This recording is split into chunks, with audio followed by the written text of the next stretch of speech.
I watched my husband's face crumble as I stared at him blankly, tilting my head with polite confusion. I'm sorry. Who are you? The words came out sweetly, innocently, and the devastation in his eyes was everything I'd been waiting for. Sophia, please, he whispered, his voice breaking. It's me. It's Marcus, your husband. I let the silence stretch, watching him squirm before shaking my head apologetically. I don't think we've met. Are you here for the charity gala? I can have someone help you find your seat.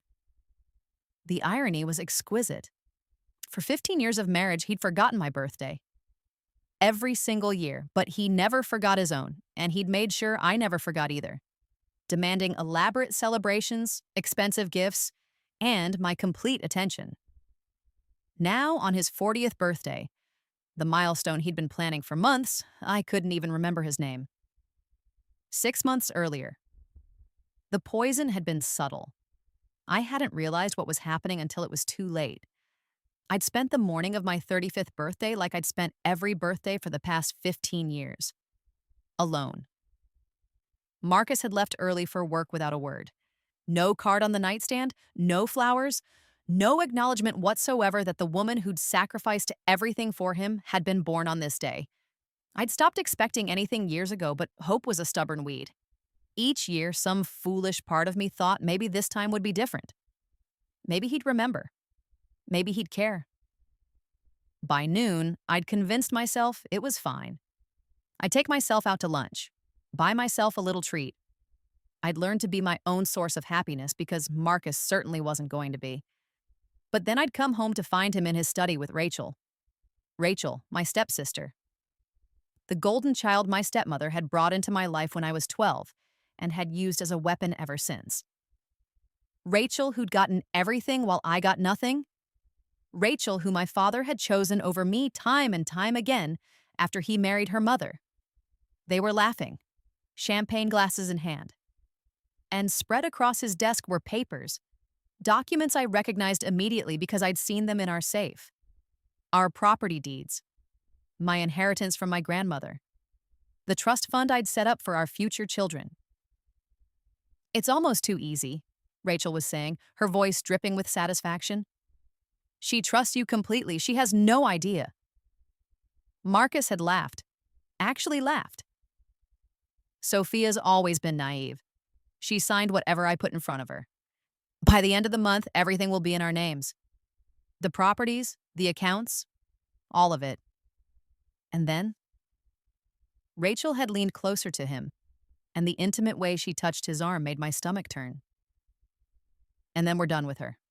I'll file for divorce, cite irreconcilable differences, maybe hint at some instability on her part. With the prenup I had her sign, the one where she waived rights to everything in case of infidelity on her part, she'll walk away with nothing. You're brilliant, Rachel had purred. I can't believe she never suspected we've been together this whole time. This whole time. The words had echoed in my head as I'd backed away silently, my heart shattering into pieces so small they might as well have been dust. 15 years. Our entire marriage had been a lie. He'd married me for my money, the inheritance from my grandmother that had made me independently wealthy. And Rachel, my own stepsister, had been his partner in this betrayal from the very beginning. I'd driven without knowing where I was going, tears blinding me, until I'd found myself on the coast highway. The road I'd always loved with its beautiful views and dangerous curves. I don't remember much after that. Just the rain starting to fall, the slick pavement, the curve approaching too fast. The moment I'd realized I couldn't stop. And then, impact, darkness, the cold certainty of death, the rebirth.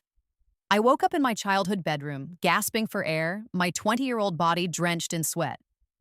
The calendar on my wall read, March 15th, 2010. 15 years ago. 6 months before my wedding to Marcus Rothschild, the charming law student I'd met at a charity function who'd swept me off my feet with his attention and affection. It took me 3 days to accept that it was real, that I'd somehow been given a second chance, that I'd died at 35 and been reborn at 20 with all my memories intact. And oh, did I remember everything.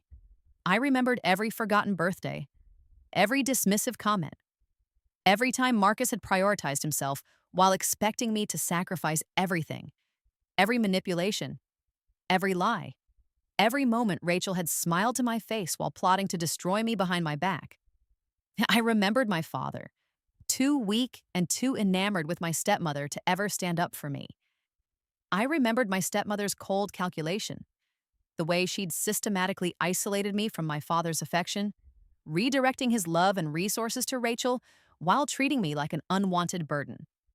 But most importantly, I remembered the betrayal, the laughter as they'd stolen everything, the casual cruelty of planning my destruction on my birthday. This time would be different. This time, I would be the one holding all the cards. The first move. Sophia, there you are, darling. Marcus's voice was warm as he approached me at my father's annual spring garden party. The same party where, in my previous life, he'd maneuvered a chance encounter into an introduction to my father, establishing himself as a suitable match for the forgotten daughter. I turned, letting my face light up with recognition. Marcus, hello. I didn't expect to see you here. Your father was kind enough to extend an invitation. He smiled that charming smile that had once made my heart flutter. Now, knowing what lay beneath it, I saw only a predator's grin. I was hoping we might continue our conversation from last week. In my previous life, I'd been flattered by his attention. Lonely and desperate for affection, I'd fallen for every line. This time I knew exactly what he wanted. Access to my inheritance, which I was set to receive full control of when I turned 21 in 3 months. Of course, I said sweetly. Though I should mention, I've been thinking about what you said about investment opportunities. His eyes gleamed. In our previous conversations, he'd been carefully assessing my financial knowledge, preparing to position himself as my advisor, my protector. Oh? I've decided to put everything into a trust. My lawyer suggested it to protect my grandmother's legacy. It'll be completely locked down for 25 years unless I have children, in which case it'll be held for them until they're 30. I watched his face carefully. Isn't that a wonderful idea? It means no one can ever take advantage of me. The micro expression of fury that flashed across his face before he caught himself was delicious. That seems extreme, he said, his voice tight. Surely you'd want access to your own money. Oh, I'll have a living allowance, of course, but the principal will be completely protected. My lawyer was very insistent. I smiled innocently. After all, you hear such terrible stories about young heiresses being taken advantage of by fortune hunters. I watched him recalculate. He'd expected easy prey, a lonely girl with no financial sophistication, and a desperate need for love. Instead, he'd found someone who'd locked away the prize before he could even get close. Well, he said finally, his smile not reaching his eyes. That's certainly prudent. Though I hope you don't think I'm a fortune hunter? Of course not. I laughed lightly. Though speaking of which, I should go find Rachel. She mentioned she wanted to introduce me to someone. A law student like yourself, actually. Maybe you know him? The mention of Rachel, who he hadn't met yet in this timeline, who wouldn't be part of his life until I unwittingly introduced them at our engagement party, made him pause. I don't believe I've met your stepsister, he said carefully. Oh, you'll love her. Everyone does. She's so charming and beautiful, and Daddy gives her absolutely everything she wants. In fact, I leaned in conspiratorially. Between you and me, I think she's getting the bulk of his estate. He's always favored her over me. I saw it then, the shift in his calculation. If my money was locked away and Rachel had access to my father's fortune, perhaps the game had changed. Perhaps the wrong sister had been the target all along. How interesting, he murmured, and I could practically see the wheels turning. By the end of the party, I'd accomplished exactly what I intended. I'd made myself financially unviable as a target while dangling Rachel as a better option. All I had to do now was wait for the predator to go after different prey. The long game over. The next 6 months, I watched my plan unfold with the satisfaction of a chess master moving pieces across a board. Marcus, as predicted, had shifted his attention to Rachel. I'd helpfully introduced them at a charity function, playing the role of the naive, sweet sister who wanted her beloved Rachel to find love. My stepmother had been thrilled. Marcus came from a good family, had excellent prospects, and showed Rachel the kind of devoted attention that promised a comfortable future. What none of them knew was that I'd done my research. I knew Marcus's family wasn't wealthy anymore. His father had gambled away most of their fortune, leaving nothing but debt and a prestigious name. I knew Marcus had law school loans that were drowning him.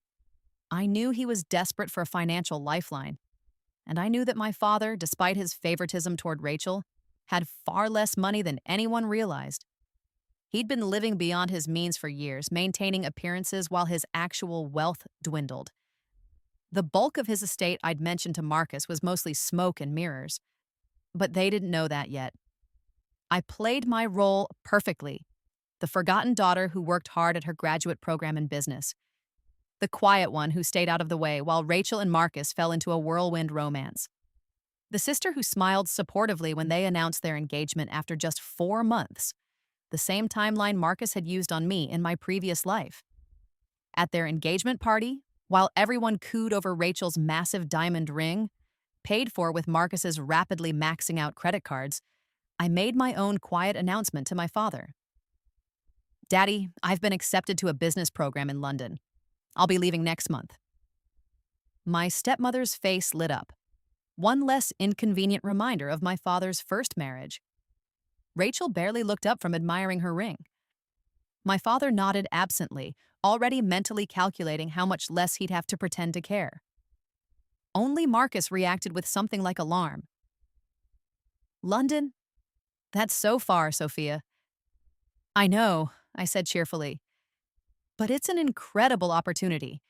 And honestly, with Rachel getting married, I think it's time for me to find my own path. You two deserve all the attention now." "But your trust, your finances."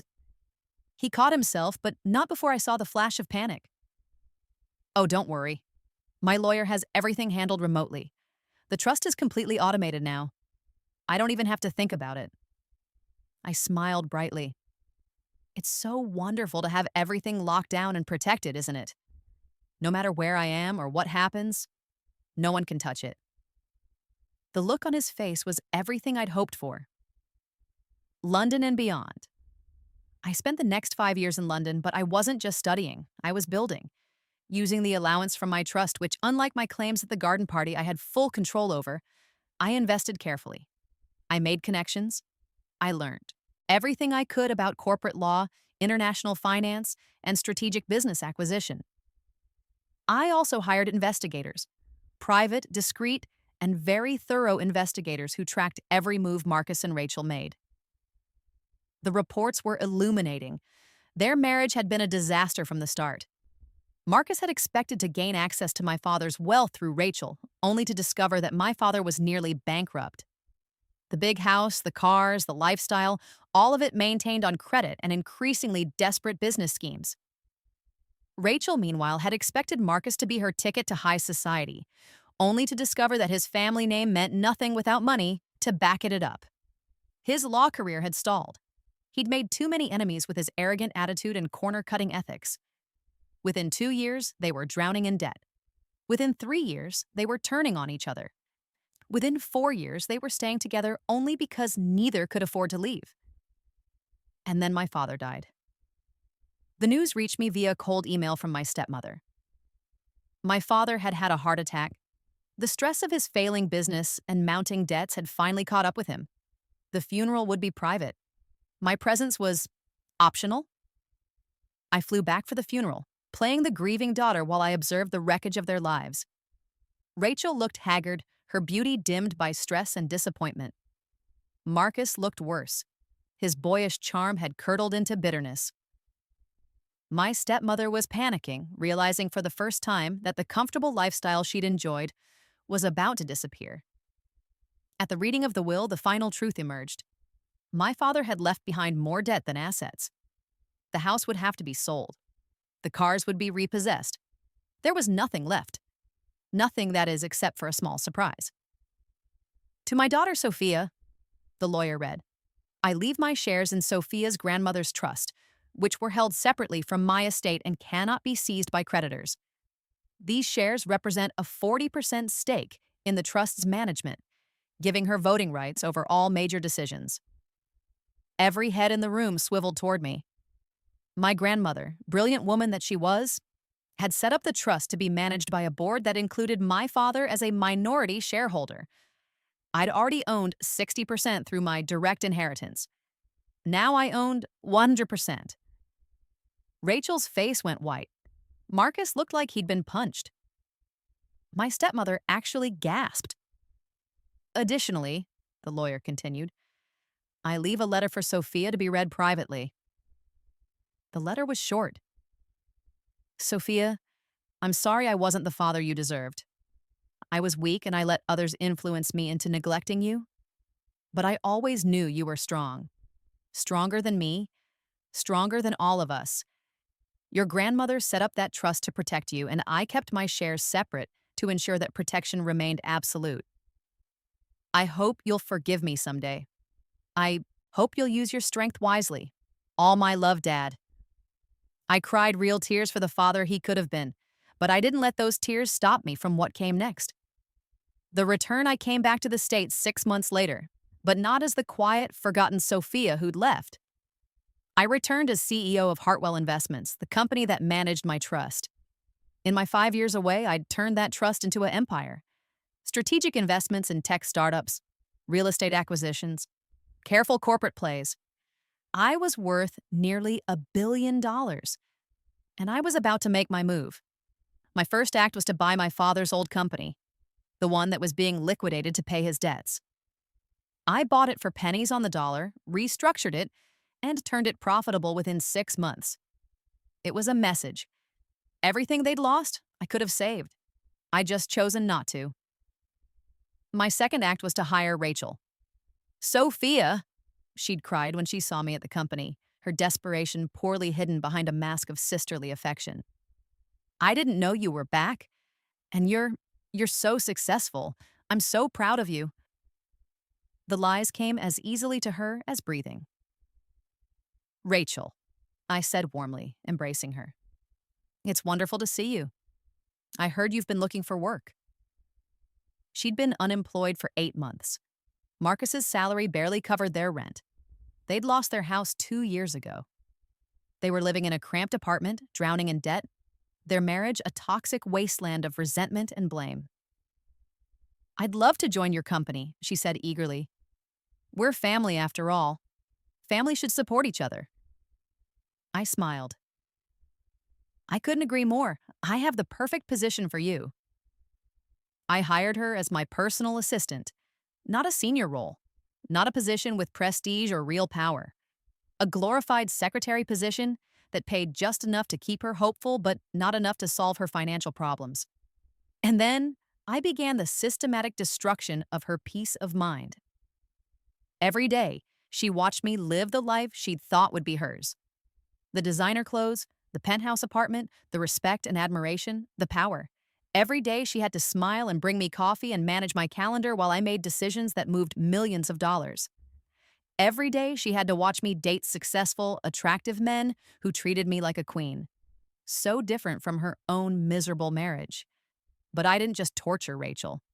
I had special plans for Marcus, too. The birthday strategy. Marcus had started a small law practice. Criminal defense, mostly DUIs and petty crimes. It was barely surviving. He was barely surviving. I learned his birthday was coming up, November 14th. Just like in my previous life, it was a date he treated with sacred importance. So I made sure to schedule a major meeting with Rachel on November 14th, an all-day strategy session that required her complete attention.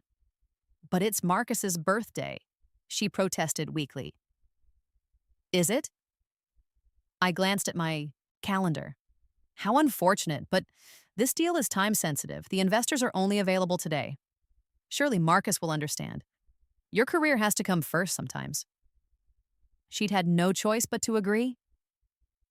That evening, I made sure to have my driver take Rachel home late. Very late. Late enough that any birthday dinner Marcus might have planned would be ruined. Late enough that he'd spend the evening alone, realizing that his wife had prioritized my needs over his. Just like I'd spent 15 birthdays alone in my previous life. But that was just the beginning. Over the next 2 years, I made Rachel's life a careful balance of hope and degradation. I gave her just enough responsibility to feel important, then took it away. I praised her in public, then criticized her in private. I made her feel like she was one promotion away from success, then found reasons to deny her at the last minute. And Marcus, poor Marcus, got his own special treatment. I retained his law firm for minor matters. Nothing significant enough to actually help his business grow, but enough to make him financially dependent on my continued patronage. Enough to make him swallow his pride every time he had to attend a meeting at my office and see Rachel jumping at my every command. But the birthdays were my masterpiece. Every year I scheduled something for Rachel on Marcus's birthday. A business trip, a late meeting, a crisis that only she could handle. And every year she chose her job, chose me over him. Marcus would call the office, increasingly desperate. "Please, I just need to speak with my wife for a moment. It's my birthday." And every year, Rachel's apologetic voice, "Marcus, I can't right now. Sophia needs me. We'll celebrate tomorrow, I promise." Tomorrow. Always tomorrow. The same promise I'd told myself every year when he forgot me. By the third year, Marcus stopped calling. The final birthday. It was November 14th again. Marcus's 40th birthday. I knew from my investigators that he'd been planning something special for months. He'd depleted what little savings they had to book a restaurant. He'd bought a new suit he couldn't afford. He'd made reservations at the place where he'd proposed to Rachel. He was making one last desperate attempt to salvage their marriage. I almost felt sorry for him. Almost. "Rachel," I said that morning, "I need you to come with me to the charity gala tonight." She blanched. "Tonight? But Sophia, it's the Children's Hospital benefit," I interrupted smoothly. "The most important fundraising event of the year. I'm the keynote speaker and I need you there to coordinate with the donors." "Unless," I tilted my head, "unless you have other plans?" I watched her wrestle with it, her marriage already in shambles hanging by a thread, her husband waiting for her with what might be his final gesture of love, versus her job, her paycheck, her last remaining shred of financial security. She chose me, just like I knew she would. "Of course I'll be there," she said, her voice hollow. "Whatever you need." The gala. The Children's Hospital benefit was exactly the kind of event I'd grown to excel at. Beautiful people in beautiful clothes, all of them eager to network with someone like me, young, wealthy, and powerful. I wore a dress that cost more than Rachel and Marcus's monthly rent. My jewelry was borrowed from Cartier, real pieces, not costume. I looked every inch the billionaire heiress, and I made sure everyone in the room knew exactly who I was. Rachel stood beside me in her office clothes. She hadn't had time to change, hadn't had the money for an appropriate gown even if she'd had time. She looked exactly like what she was. My employee, my subordinate, my servant. I'd given my keynote speech, a moving tribute to my grandmother who'd established the children's wing at this very hospital. I'd announced a $50 million donation in her name. The room had erupted in applause. And then he'd arrived. Marcus had come straight from the restaurant, still in his new suit, his face a mask of fury and desperation. He'd talked his way past security. I'd made sure they'd let him through because this was the moment I'd been engineering for 3 years. He'd found Rachel in the crowd, and the look on his face had been devastating. "You chose her," he'd said, loud enough for people nearby to hear. "On my birthday. Again. You chose her over me." Rachel had stammered something, but I'd stepped forward smoothly. "Marcus," I'd said with polite concern, "is everything all right?" You seem upset. And then I delivered the line I'd been saving for years. I'm sorry, but do I know you? The confrontation. Now, watching him crumble, I felt 3 years of careful planning crystallize into this perfect moment. Sophia, please, he repeated, his voice breaking. Don't do this. It's me, your brother-in-law, Rachel's husband. I let confusion wash over my features. Rachel's husband? I turned to Rachel, who looked like she wanted to disappear. Rachel, I didn't realize you'd brought your husband. Why didn't you introduce us? Sophia, what are you doing? Rachel whispered, her face pale. I'm sorry, I said, my voice sweet and genuinely apologetic. Have we met before? I meet so many people at these events. Perhaps you've attended one of my other functions? Marcus's face flushed red. We've met dozens of times. I've been to your office. You've hired my law firm. His voice broke. You've been ruining my life for 3 years. The people around us had stopped their conversations, sensing drama. Ruining your life? I let shock color my voice. Sir, I think you have me confused with someone else. I don't even know who you are. You took everything from us. His voice rose, desperate now. You took Rachel's time, her loyalty. You schedule things on my birthday on purpose, don't you? Every year. You make her choose. You over me. I turned to my head of security, who'd been waiting nearby. I think this gentleman might need some assistance. He seems confused. No! Marcus lunged forward, but security caught him. You know exactly what you're doing. You're punishing us. Ever since you came back, you've been systematically destroying our lives. Destroying your lives? I let my voice fill with genuine hurt. Rachel is my employee. I've given her a job, a steady income. If anything, I've been trying to help your family. Help us? Marcus laughed bitterly. You pay her barely enough to survive. You work her 80 hours a week. You schedule everything to interfere with our marriage. You dangle opportunities in front of her and then snatch them away. You've made her life hell. I turned to Rachel slowly. Is this true? Have I been treating you poorly? Rachel's face was a mask of conflicting emotions, fear, resentment, desperation. No, of course not. Marcus, please. Tell her, Marcus shouted. Tell her what you told me last night. Tell her how much you hate her. How you only stay because you need the money. Tell her how we used to laugh about her. About how pathetic she was. How easy she was to manipulate. The room had gone completely silent. Used to laugh about me? I repeated softly. When was this? Marcus froze, realizing what he'd admitted. Marcus, shut up, Rachel hissed. But I turned to her, my expression carefully controlled. Rachel, when did you laugh about me? It was nothing, Rachel said quickly. He's upset. He's not thinking clearly. It was before, Marcus shouted, beyond caring now. Years ago, before you went to London. We thought you were pathetic, an easy mark. I was supposed to marry you for your money, but you locked it all away, so I married Rachel instead because we thought your father was rich. The silence was absolute. I let the moment stretch, let every word sink in.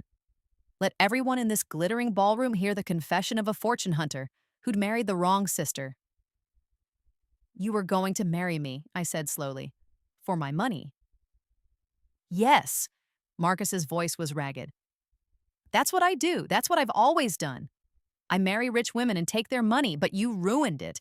You locked everything away and then you dangled Rachel in front of me like bait. And I fell for it. And then you spent 3 years torturing us for it. I felt Rachel's eyes on me, filled with dawning horror as she realized exactly how much I knew. Exactly how long I'd known. So, I said quietly, the man who forgot his wife's birthday for 15 years is upset that I don't remember his name?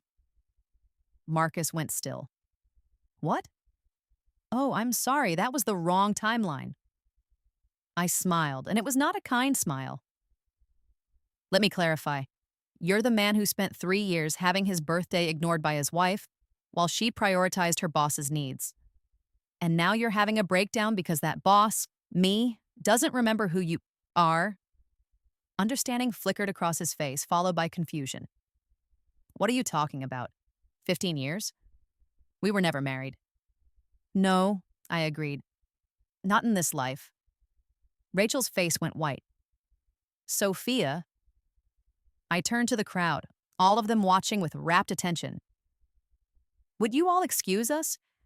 I think I need to have a private conversation with my sister and her husband.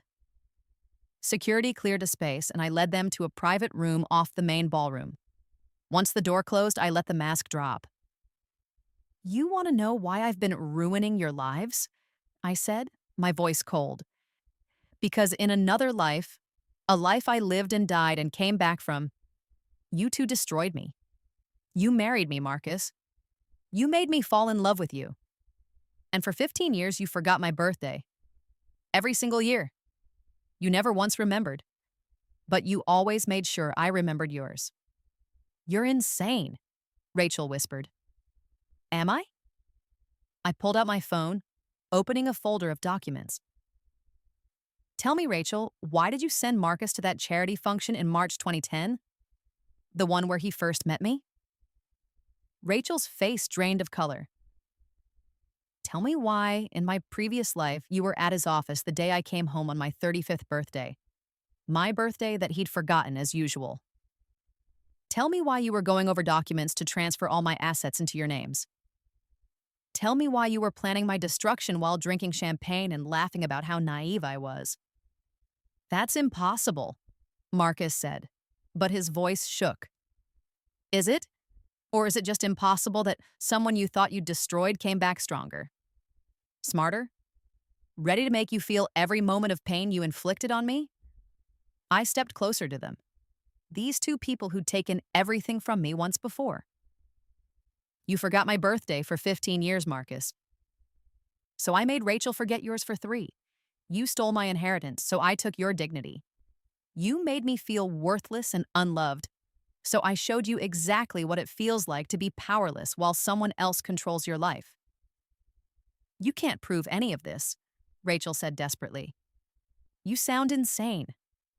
Everyone will think you're crazy. Maybe, I agreed. But I don't need to prove it. Because I have something better than proof of a previous life. I have proof from this one. I pulled up another folder on my phone, this one filled with documents my investigators had compiled. Did you know that Marcus has been running a scheme for years? Targeting wealthy women, romancing them, marrying them, and systematically draining their accounts? You're number 4, Rachel. Or you would have been if I'd been stupid enough to fall for it twice. Marcus's face went gray.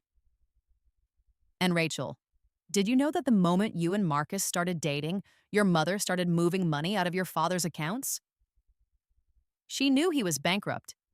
She knew there was nothing left. But she let you marry Marcus anyway, thinking you'd be taken care of. She sacrificed you to maintain her own lifestyle. Rachel's hands trembled. I have documentation of all of it. Marcus's previous marks, your mother's financial crimes, every lie, every theft, every betrayal, and I've already shared it all with the authorities. You're bluffing, Marcus said, but there was no conviction in his voice. Am I? I smiled. Tell you what, why don't you check your phones? They both pulled out their phones, and I watched as the color drained from their faces.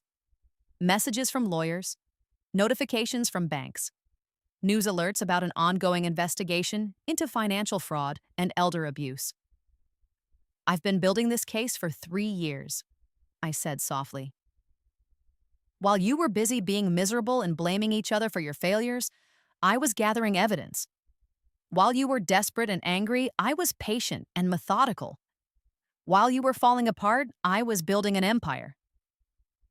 I turned to Rachel. You wanted Daddy's love and money so badly that you let Mother turn you into her puppet.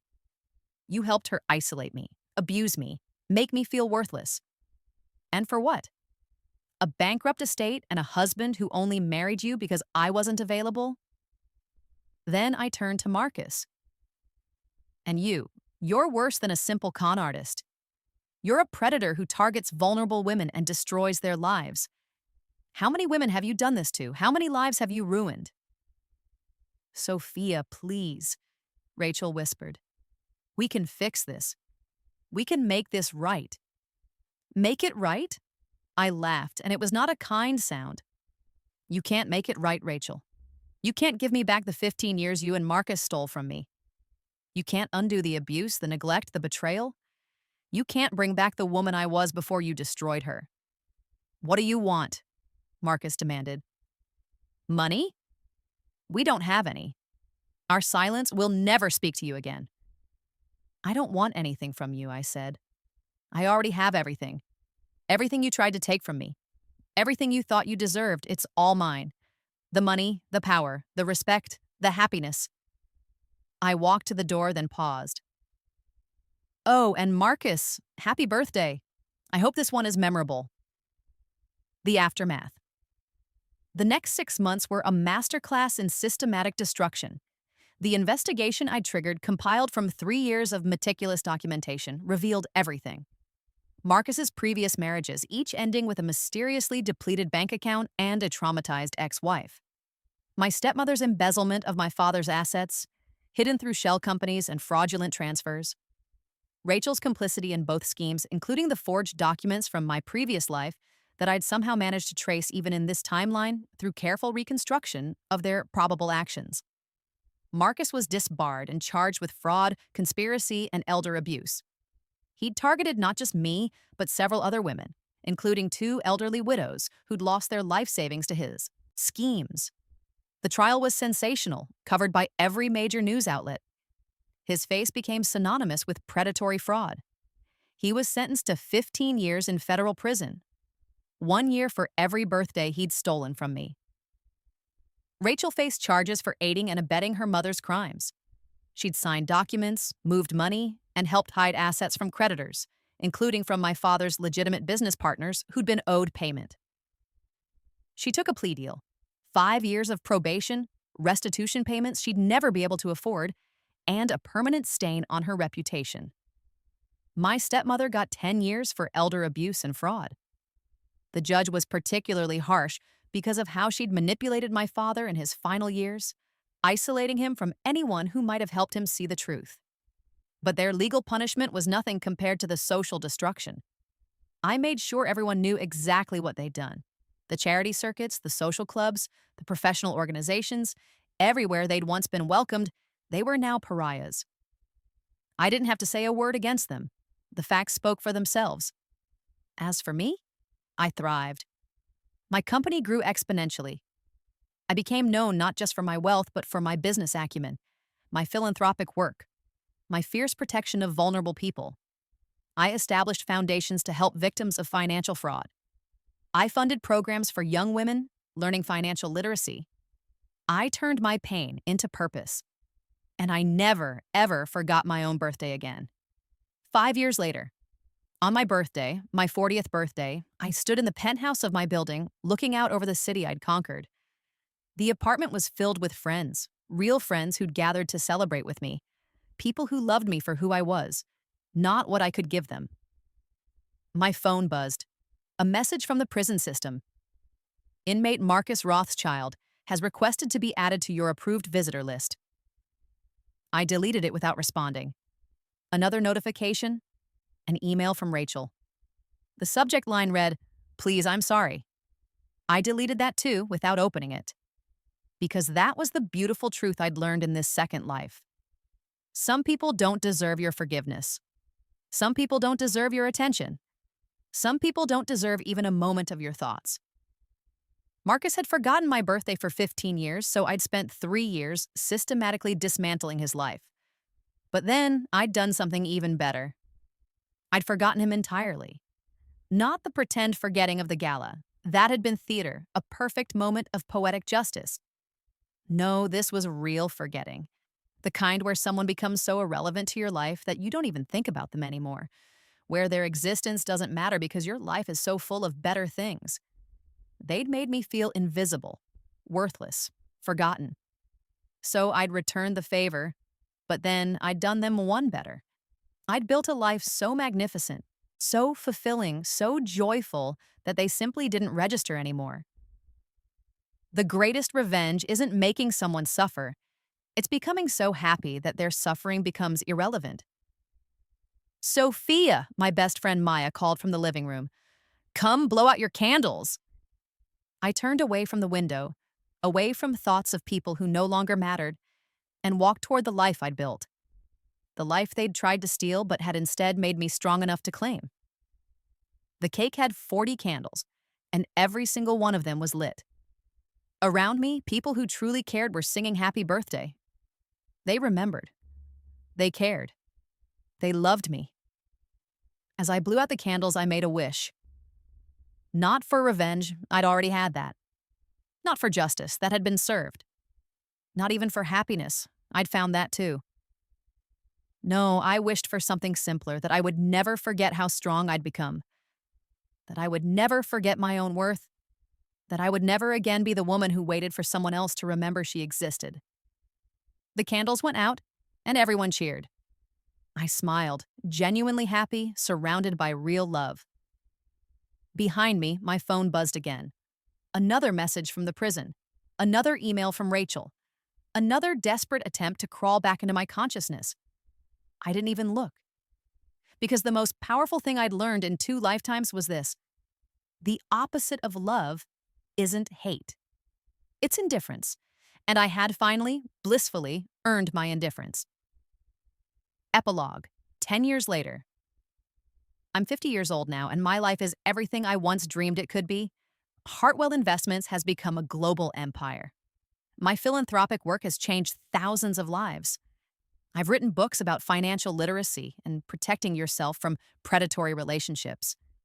I've become a voice for the vulnerable, the forgotten, the abused. I never married. I dated, certainly, wonderful men who treated me with respect and kindness. But I never felt the need to legally bind myself to anyone. I'd learned that my happiness didn't require someone else's validation.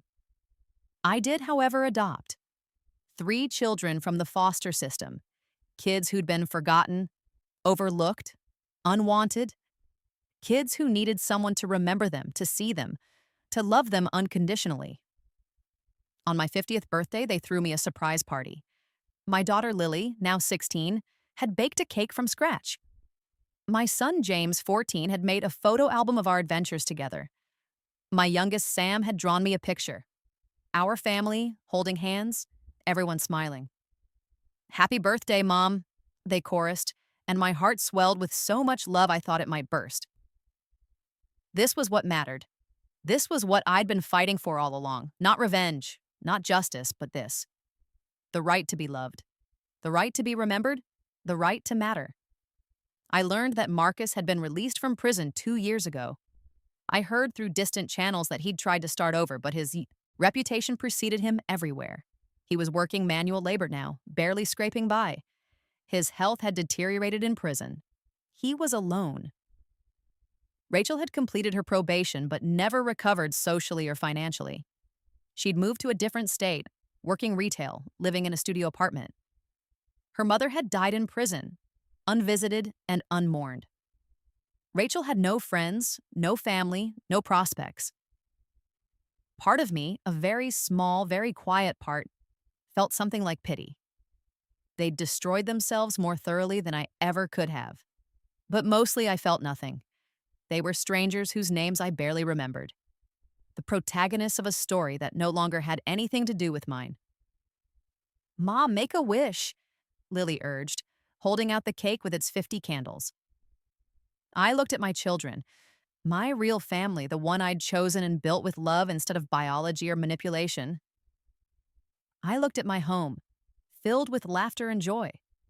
I looked at my life, hard-won and precious, and I realized I had nothing left to wish for. I had already gotten everything I wanted, everything I deserved, everything they'd tried to take and failed to destroy. I'd won not just the battle, but the war, not just revenge, but peace. So I blew out the candles and made no wish at all, Because sometimes the greatest victory is realizing you don't need one anymore. Sometimes the greatest revenge is building a life so beautiful that the people who tried to destroy you become nothing more than a cautionary tale you tell your children about the importance of choosing kindness, remembering love, and never, ever forgetting your own worth. And sometimes, just sometimes, the girl who was forgotten becomes the woman who can never be erased. I had died invisible and been reborn into power. I had been forgotten and had made myself unforgettable. I had been nothing and had become everything. And on this birthday, my 50th, surrounded by people who loved me, I finally completely let go of the girl I'd been and embraced the woman I'd become. The woman who would never be forgotten again, not because someone remembered her birthday, but because she'd built a legacy that would outlast them all.